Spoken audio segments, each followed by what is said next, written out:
चांदूर बाजारच्या उपजिल्हा रुग्णालयात 6 जुलैला मोफत नेत्र तपासणी व चष्मे वाटप शिबिराचे आयोजन।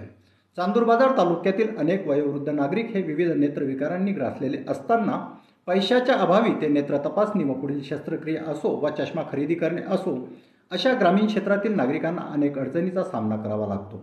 अशा नेत्र रुग्णांच्या आयुष्यातील थोड्याफार अडचणी या शिबिराच्या माध्यमातून कमी होणार हे मात्र सत्य।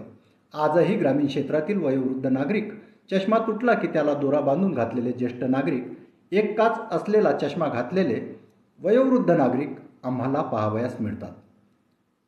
यांच्याकरिता भारतीय जनता पार्टी, पंचायत राज व ग्रामविकास विभाग अमरावती जिल्हा ग्रामीण व देवकृपा बहुउद्देशीय संस्था यवतमाळ व सियाराम फाउंडेशन चांदूर बाजार यांच्यातर्फे 6 जुलै 2024ला सकाळी 10 ते दुपारी 5 पर्यंत नेत्र तपासणी व चष्मे वाटप शिबिर आयोजित करण्यात आले आहे। या आयोजित शिबिराचा जास्तीत जास्त नेत्र रुग्णांनी लाभ घ्यावा असे आवाहन गोपाल तिरमारे, जिल्हा संयोजक पंचायत राज व ग्रामविकास विभाग भारतीय जनता पार्टी अमरावती जिल्हा ग्रामीण यांनी केले।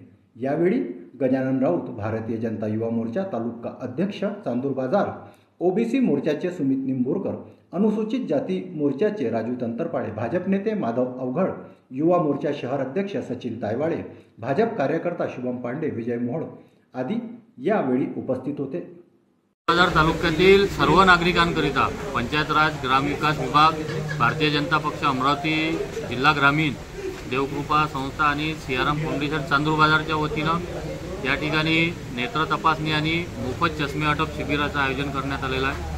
6 जुलै सकाळी 10 वाजतापासून तर 5 वाजेपर्यंत उपजिल्हा रुग्णालय चांदूर बाजार या ठिकाणी या शिबिराचं आयोजन करण्यात आलेलं आहे। तरी मी चांदूर बाजार तालुक्यातील सर्व गरजू नागरिकांना अशी विनंती करतो की या शिबिरामध्ये त्यांनी सहभाग घेऊन जास्तीत जास्त संख्येने या शिबिराचा त्यांनी लाभ घ्यावा आणि विशेष म्हणजे या शिबिरामध्ये डॉक्टरांच्या सल्ल्यानुसार जागेवरच सर्व नागरिकांना चष्म्याचं वितरण करण्यात येणार आहे, म्हणून सर्वांनी या शिबिराचा अवश्य लाभ घ्यावा।